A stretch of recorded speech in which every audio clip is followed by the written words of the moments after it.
ഞാനൊരു ഡോക്ടറാണ്, ചിലപ്പോൾ ആ രോഗി മരിച്ചു പോകും. പക്ഷെ നമ്മൾ അഭിനയിക്കുമ്പം ആ മാജിക് ഈഫ് നമ്മളാണെങ്കിൽ തന്നെ നമ്മൾ ആ ന്യൂആൻസുകൾ കുറെ എടുത്തിട്ടായിരിക്കും നമ്മൾ ചെയ്യുന്നത്. അതിപ്പോ ചേട്ടൻ പറഞ്ഞ പോലെ നമ്മളൊരു ആക്ടർ ആവണം എന്നുള്ള ഒരു പരിപാടിയിലേക്ക് കയറി കഴിഞ്ഞാൽ തന്നെ നമ്മൾ ഈ സ്കില്ല് ഡെവലപ്പ് ചെയ്യുന്നതിന്റെ കൂടെ ഇത് നമ്മുടെ ബോഡി അറിയാതെ ഇതിനെ ഇതാണല്ലോ പണി. അപ്പൊ നീ ഇതൊക്കെ നോക്കിക്കോ, തലച്ചോറിന്റെ ഏതോ ഒരു ഭാഗത്ത് വർക്ക് ചെയ്യുന്നുണ്ട്, ഇങ്ങനെ പോകുന്ന വഴിക്ക് അത് കൊള്ളാം എടുത്ത് അങ്ങോട്ട് അങ്ങനെ കാണുന്നതിനാണ് ഒരു സ്ഥലത്തേക്ക് ഒരു ക്യാരക്ടർ വരുമ്പോൾ നമ്മുടെ തലച്ചോറ് വർക്ക് ചെയ്യും.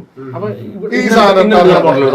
അങ്ങനെ അതാണ് സത്യം. അതങ്ങനെ ഇപ്പൊ ഞാനിപ്പോ പറഞ്ഞ സാധനം പോലും ഞാൻ എവിടെയോ കേട്ട് ആരെടുത്തോ സംസാരിക്കുന്നു, എവിടെയോ റീലിലൊക്കെ ആയിട്ട് കേട്ട സാധനമായിരിക്കും ഞാനിപ്പോ ഈ പറഞ്ഞ സാധനം. അപ്പൊ ഇതൊക്കെ നമ്മുടെ ആ റീല് കേൾക്കുമ്പോൾ നമ്മൾ ചുമ്മാ സ്ക്രോൾ ചെയ്ത് വിടുകയാണ്. പക്ഷെ ആ സാധനം നമ്മുടെ മൈൻഡിൽ കിടക്കുന്ന ഒരു പരിപാടിയാണ്. പിന്നെ വേറൊരു കാര്യം എനിക്ക് തോന്നിയിട്ടുള്ളതെന്ന് പറഞ്ഞാൽ എല്ലാ ആക്ടിങ് ടെക്നിക്കുകളും കംപ്ലീറ്റ്ലി വേറെയാണ്. അതായത് ഇപ്പൊ നമ്മൾ നാടകത്തിൽ അഭിനയിക്കുന്ന പോലെ അല്ല ലെൻസിന്റെ ഫ്രണ്ടിൽ അഭിനയിക്കുന്നത്, അതുപോലല്ല മൈൻഡ് ചെയ്യുന്നത്, അതുപോലല്ല സ്ക്രീൻ പ്ലേ ചെയ്യുന്നത്, അതുപോലല്ല നമ്മൾ ഒരു മറ്റേ പ്രസംഗിക്കുന്നത്.